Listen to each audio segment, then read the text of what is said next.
on YouTube. I just wanted to let you know that I know I haven't been posting this last week. I took some time off with the family, finishing this year with them. They deserve some time.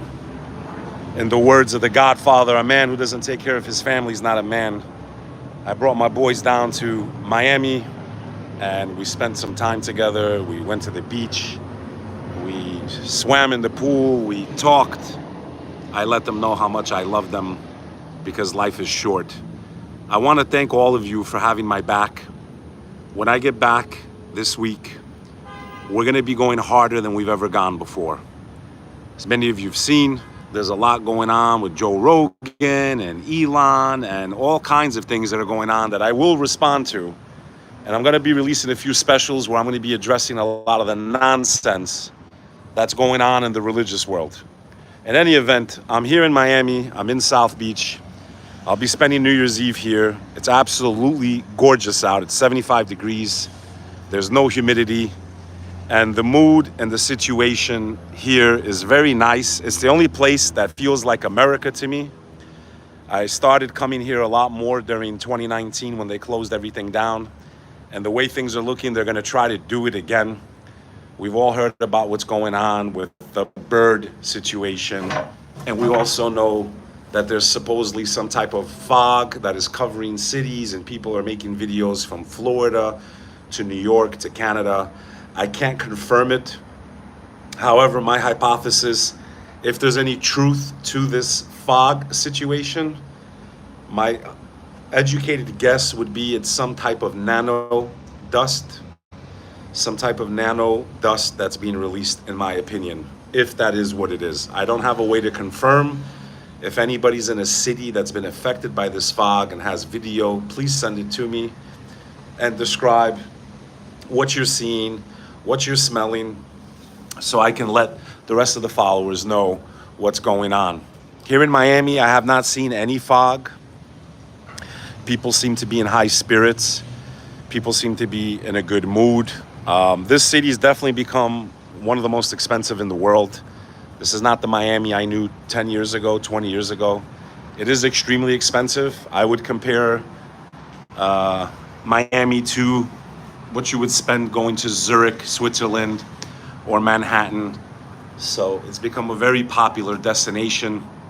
And the cost of living here has gone up significantly because of all the people who have left California, New York, the Northeast, and other places in the world that have caused the real estate and the rental income to skyrocket here in Miami. I'm going to be quitting smoking. That's my New Year's resolution. This last year was a year of success. I lost 70 pounds. I made it to the top 2% of all podcasts in the world and the top 5% on Spotify. Thanks to you. I'm sure many of you heard Wes Huff made it to Joe Rogan. Congratulations, Wes Huff.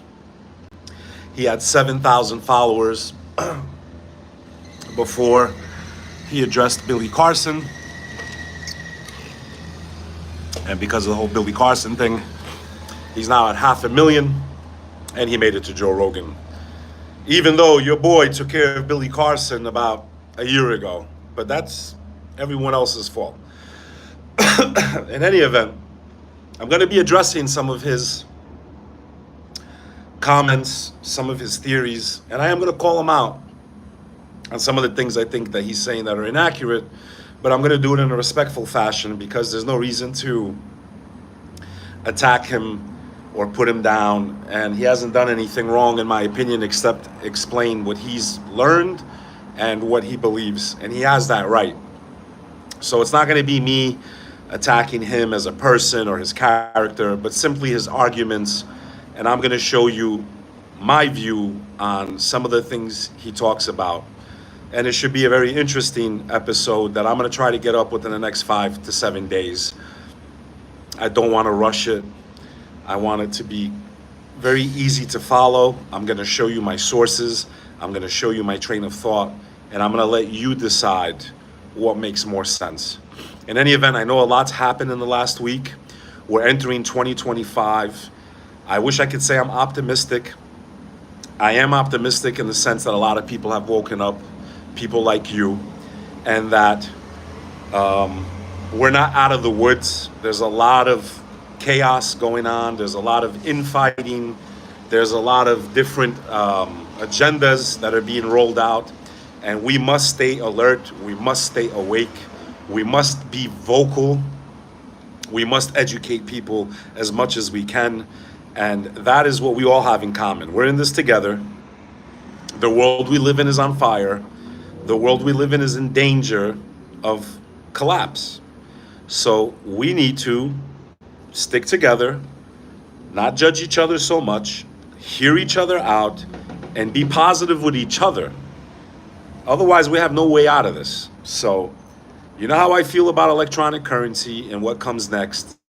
I don't trust any of them. I don't care how good they sound, because in the world we live in, we can only judge looking backwards, meaning once the future comes into fruition, then looking backwards, we can say, yes, thank God this person did this. Thank God this person was president. Thank God, Elon Musk owns X.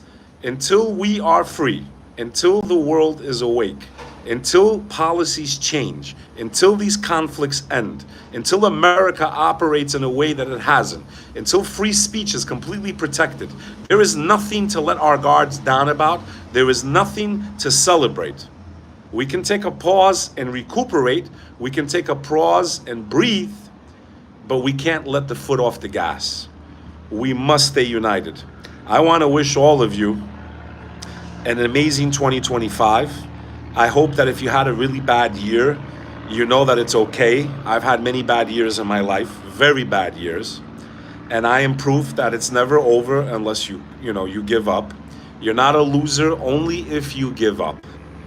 Otherwise, it's just another chapter in your tale in the pursuit of excellence. I was 70 pounds heavier when this year started. I struggled. I didn't have energy. I was tired. And here we are a year later. I get stopped everywhere I go. I can't tell you how many times I've been stopped in the last 3 days. I got stopped in a laundromat. I got stopped in a bathroom. I got stopped in the hotel lobby.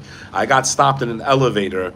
And to me, I find it truly fascinating, with only 122,000 followers on Instagram and only 24,000 of you here on YouTube, to have that type of recognition in the streets is kind of crazy and a little creepy, to be honest with you. But I'm always friendly to everyone that comes up to me.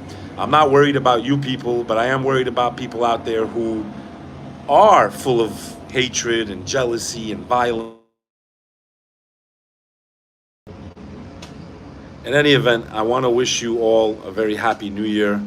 I'm going to sign off. I got to check out here and head to the next location. Here's some views of beautiful South Beach, Miami, 75 degrees, not a cloud in the sky, guys and girls. We will be in touch. I'm going to sign off now. You have a wonderful day, and I'll try and release an episode either tonight or tomorrow, probably tomorrow. Take care of yourselves. Thank you so much for everything.